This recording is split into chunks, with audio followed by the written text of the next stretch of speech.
ಇನ್ನು ಹಾಸನ ಕ್ಷೇತ್ರದ ಮೈತ್ರಿ ಅಭ್ಯರ್ಥಿಯಾಗಿ ಪ್ರಜ್ವಲ್ ರೇವಣ್ಣ ಇವತ್ತು ಸಾಂಕೇತಿಕವಾಗಿ ನಾಮಪತ್ರ ಸಲ್ಲಿಸಿದ್ದಾರೆ.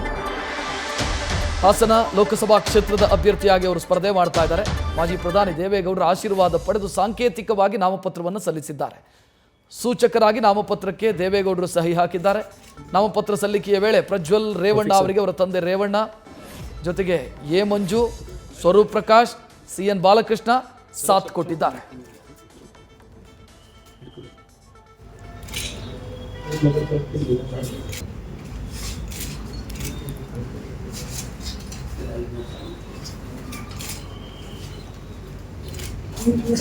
ಸಚಿನ್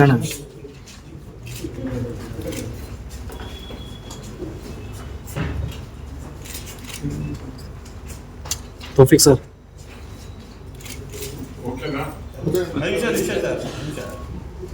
सर चूड़ी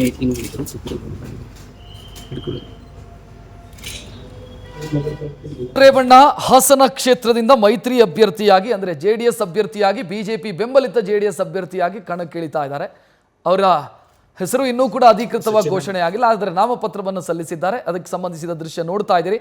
ಸಾಂಕೇತಿಕವಾಗಿ ನಾಮಪತ್ರ ಸಲ್ಲಿಸಿದ್ದಾರೆ. ನೆಕ್ಸ್ಟ್ ಇನ್ನು ಮೆರವಣಿಗೆ ಮುಖಾಂತರ ಶಕ್ತಿ ಪ್ರದರ್ಶನ ಮಾಡಿ ನಾಮಪತ್ರ ಸಲ್ಲಿಸೋದಕ್ಕೆ ಆ ನಂತರ ಆ ಪ್ರಕ್ರಿಯೆಯನ್ನು ಮಾಡ್ತಾರೆ ಅಂತ ಅನ್ಸುತ್ತೆ. ಸಾಮಾನ್ಯವಾಗಿ ಯಾವುದೇ ಅಭ್ಯರ್ಥಿ ಆದರೂ ಕೂಡ ಮೆರವಣಿಗೆ, ಶಕ್ತಿ ಪ್ರದರ್ಶನ ಇದನ್ನೆಲ್ಲ ಮಾಡಿ ನಾಮಪತ್ರ ಸಲ್ಲಿಸ್ತಾರೆ. ಇವತ್ತು ದಿನ ಚೆನ್ನಾಗಿದೆ ಅನ್ನೋ ಕಾರಣಕ್ಕಾಗಿ ಅಂತ ಅನ್ಸುತ್ತೆ ನಾಮಪತ್ರ ಸಲ್ಲಿಸಿರೋದು. ಸಾಂಕೇತಿಕವಾಗಿ ನಾಮಪತ್ರ ಸಲ್ಲಿಸಿರುವಂಥ ದೃಶ್ಯ ನೋಡ್ತಾ ಇದ್ದೀರಿ. ಇನ್ನು ನಾಮಪತ್ರಕ್ಕೆ ಸೂಚಕರಾಗಿ ಮಾಜಿ ಪ್ರಧಾನಿ ದೇವೇಗೌಡರು ಕೂಡ ಸಹಿ ಹಾಕಿದಂಥ ಫೋಟೋವನ್ನು ಕೂಡ ನೀವು ನೋಡ್ತಾ ಇದ್ದೀರಿ.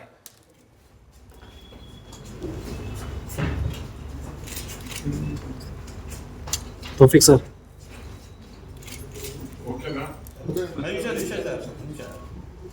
सर चूड़ी